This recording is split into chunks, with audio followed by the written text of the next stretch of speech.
আমরা এখন আসছি সিলেট জাফলং 0 পয়েন্টে।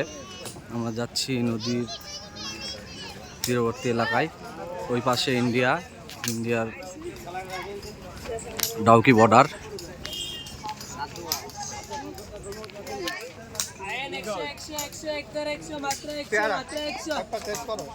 এখানে বিভিন্ন সামগ্রীর দোকান আছে, চা পাতা, চকলেট, সানগ্লাস ইত্যাদি।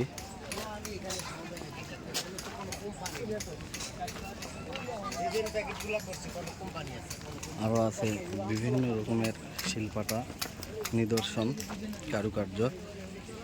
তাদের হাতের কাজ অসম্ভব সুন্দর।